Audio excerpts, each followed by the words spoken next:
Muito bom dia a todas e a todos. Meu nome é Lucas. Aqui onde eu moro, na casa do Guru, eu também sou conhecido como Krishna. Para além de um caminho, de uma trajetória no yoga, eu sou também formado em educação física, sou professor na escola pública, na rede estadual aqui de Minas Gerais, na cidade de Moeda.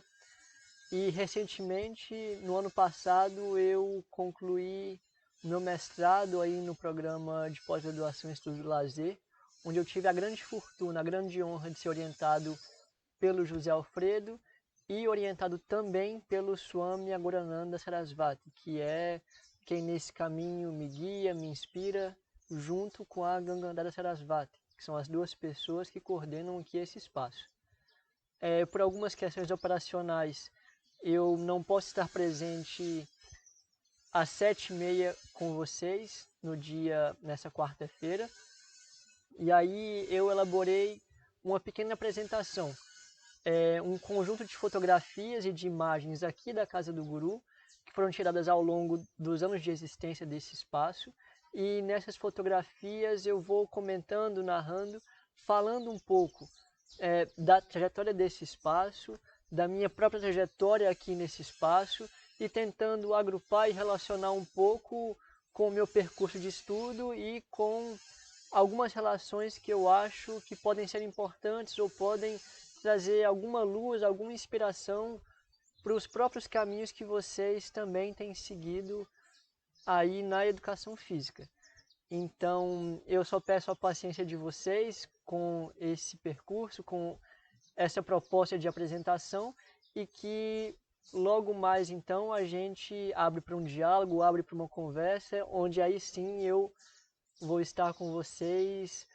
ao mesmo tempo que a gente pode conversar um pouquinho mais. Tá bem assim? Um grande abraço em todas e em todos e até logo. Eu fiz a opção da gente começar a dialogar, da gente começar a interagir por esta imagem, porque ela é um tanto emblemática e simbólica,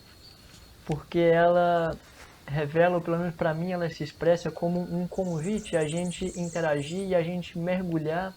nas experiências que a Casa do Guru, que esse espaço nos convida a viver aqui dentro. E aí, o próximo grupo, a próxima série de imagens, a gente vai começar fazendo um percurso pela Casa do Guru, e um percurso com a Casa do Guru tal qual ela se encontra hoje, ou muito próximo do que ela se encontra hoje, porque são fotografias recentes, e são fotografias onde a Casa do Guru estava num estado muito bonito, arrumada, ornamentada, muito bem cuidada. E aí eu quero convidar vocês para a gente começar a nossa conversa a partir dessa série de imagens. Então eu vou passando elas aqui e vocês vão só observando o que a completude dessas imagens vão provocando em vocês.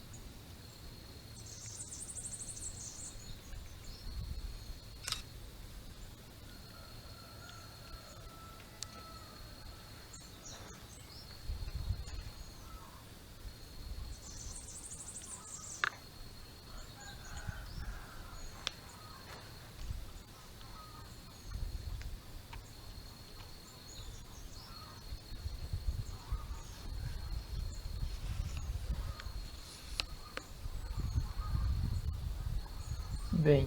então esse grupo de imagens que eu mostrei para vocês e que eu já falo adentro um pouquinho nelas,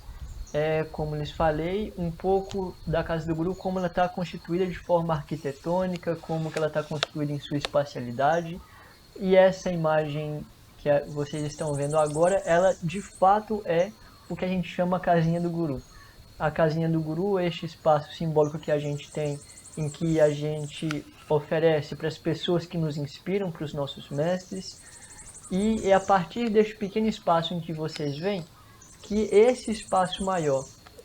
onde a gente acabou de ver pelas imagens, onde esse espaço maior ele se expressa, onde ele se revela e onde a gente estabelece um conjunto de relações que vão configurar e vão dar a tônica para o que é de fato esse espaço, essa experiência que a gente vive aqui na Casa do Guru e que mais adiante a gente vai começar a entrar um pouquinho nela. Bem, Agora, para que a gente pudesse de fato chegar nessa Constituição, isso teve um processo, isso teve uma história, e esse processo, essa história é o que eu mostro para vocês um pouquinho. Esse espaço ele era, na verdade, um bocado de grama, de pedra, era um espaço um tanto rústico, e esse espaço ele foi sendo trabalhado. Ele foi sendo trabalhado sobretudo e principalmente por Swami Agorananda e por Gangandhara, que são as duas pessoas que coordenam esse espaço, que organizam esse espaço. São as duas pessoas às quais eu me reporto como professores, como mestres na minha formação e nas minhas aprendizagens. E a partir do espaço que eles viram, que eles escolheram aqui,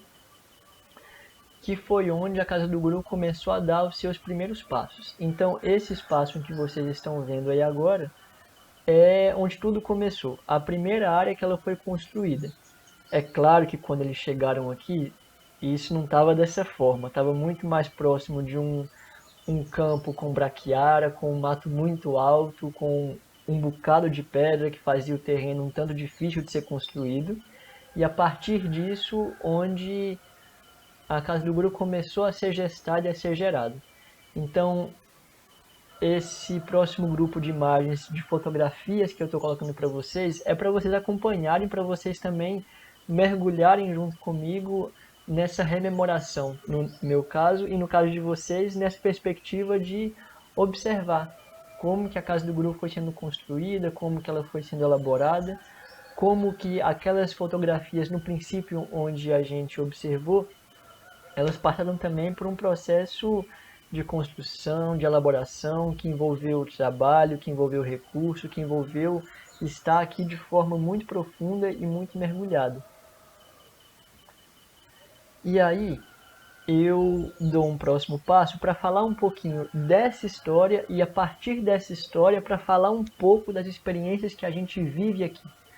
Esse grupo de imagens, de fotografias que a gente acabou de ver, elas foram tiradas lá no ano de 2010 e 2011.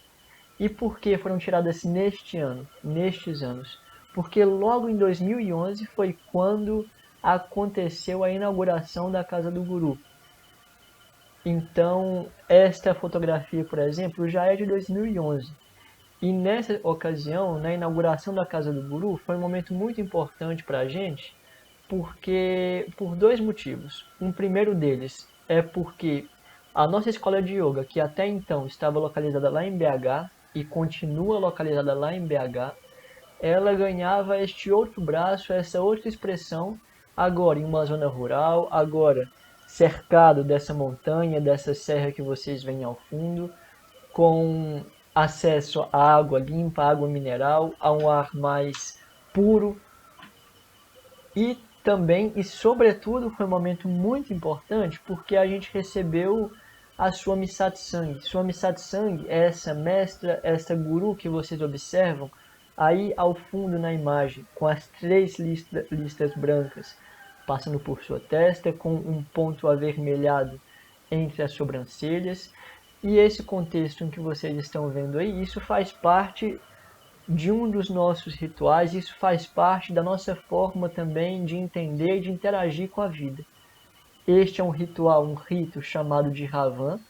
Nesta imagem vocês estão vendo presentes aí a Swami Satsang, aí ao fundo,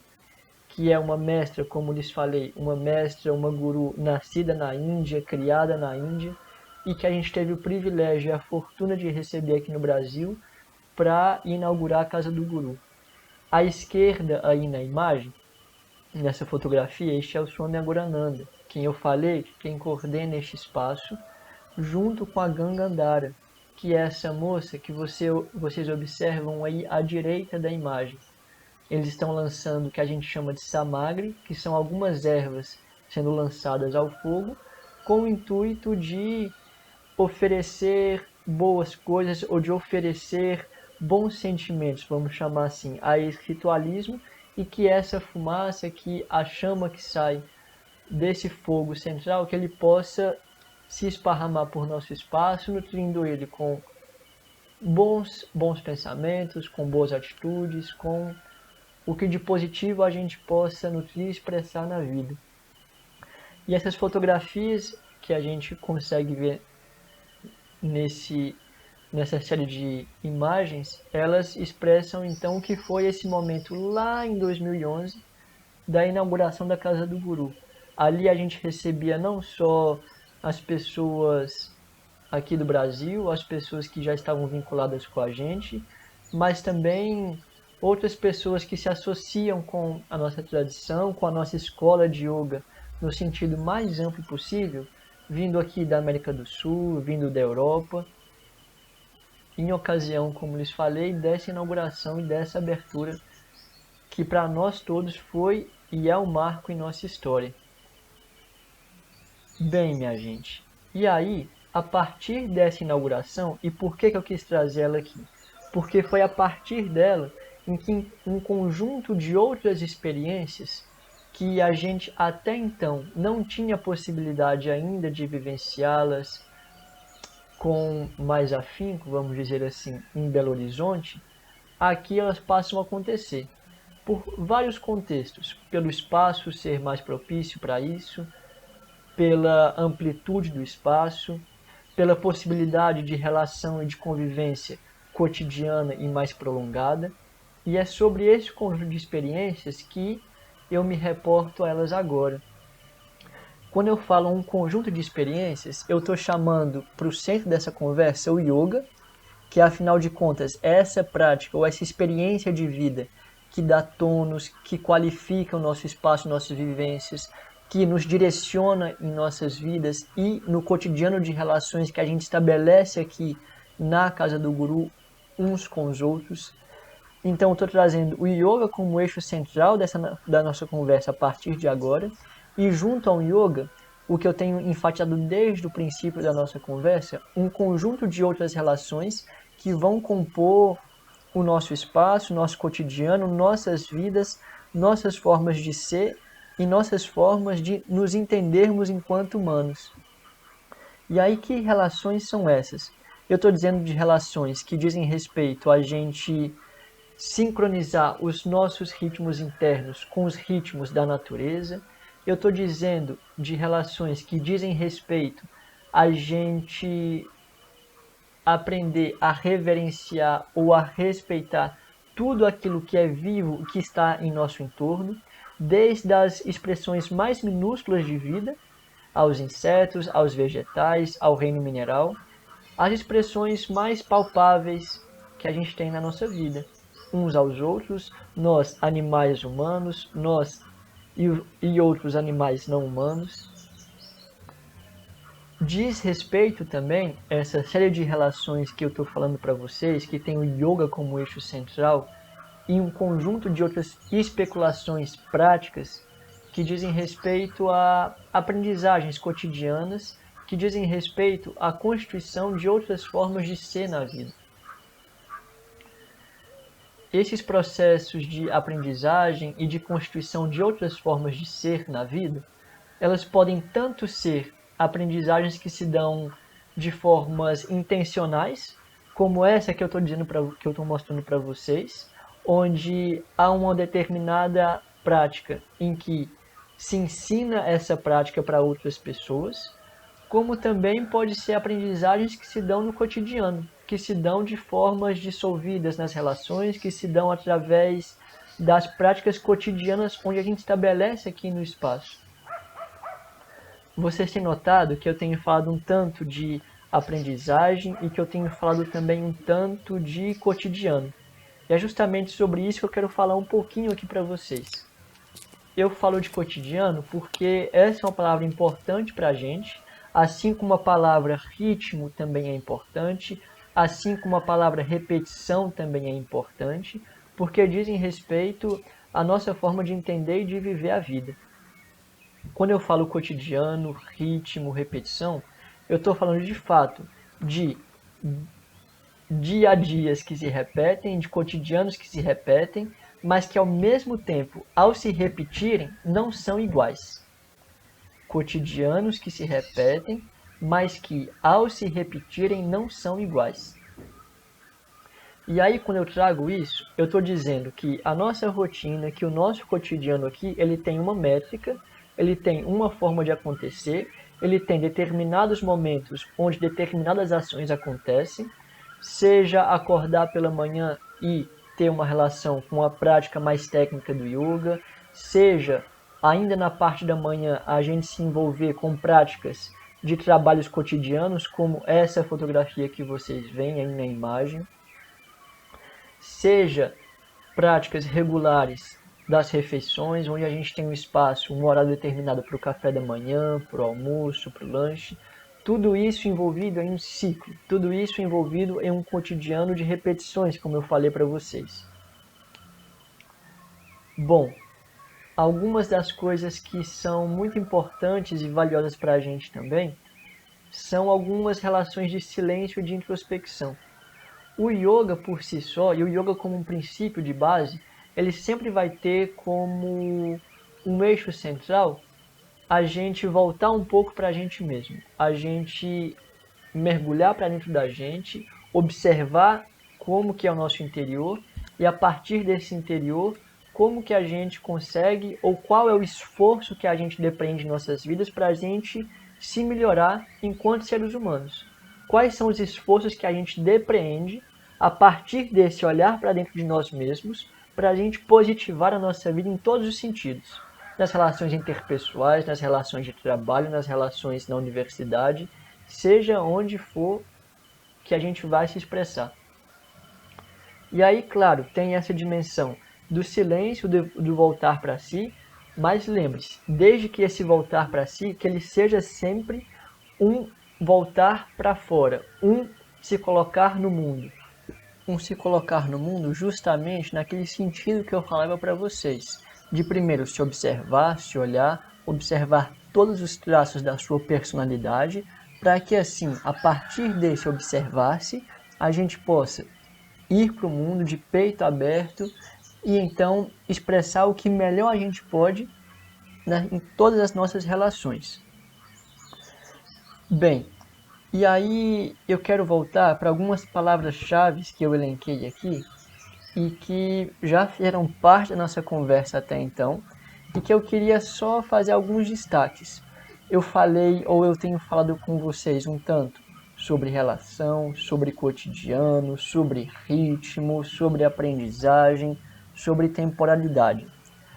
Todas essas palavras-chave intercaladas e mescladas umas com as outras nesse cotidiano que a gente vive aqui, nesse cotidiano que, como eu falei, ele é rítmico, ele tem uma experiência temporal,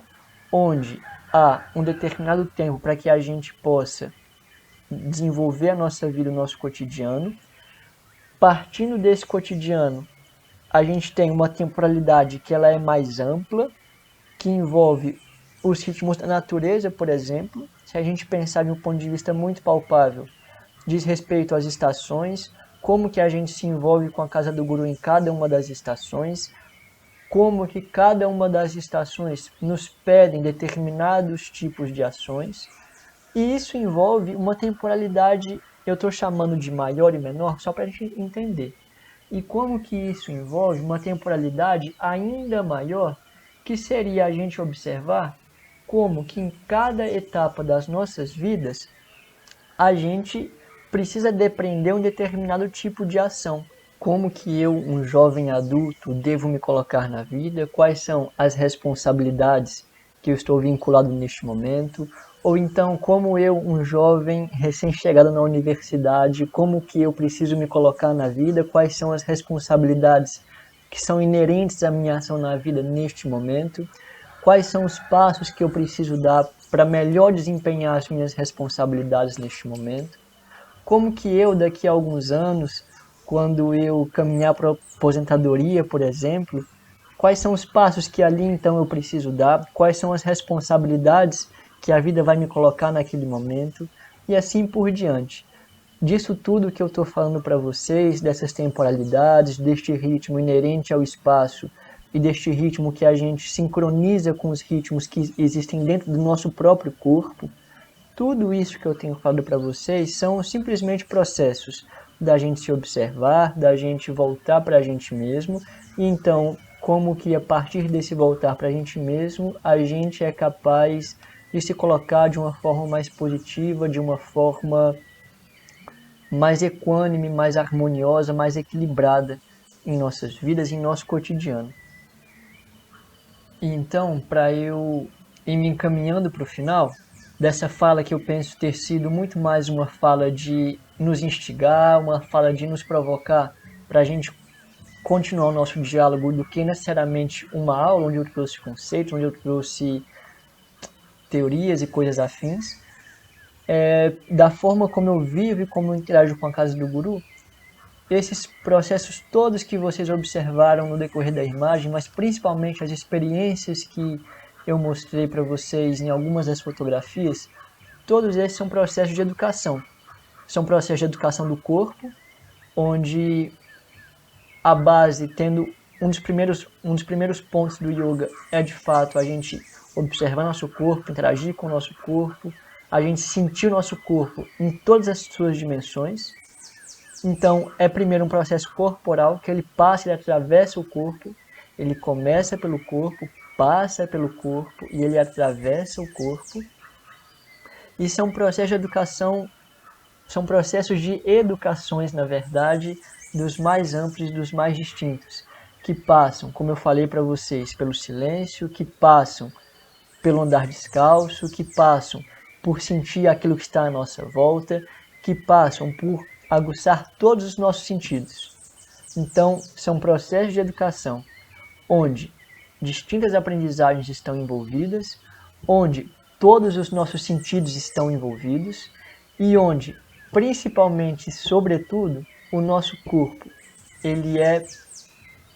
ator central, primordial em todas essas experiências que eu mostrei aqui para vocês. Então eu vou encerrando essa primeira fala, eu vou encerrando essa primeira apresentação, para que a gente possa então continuar nossa conversa.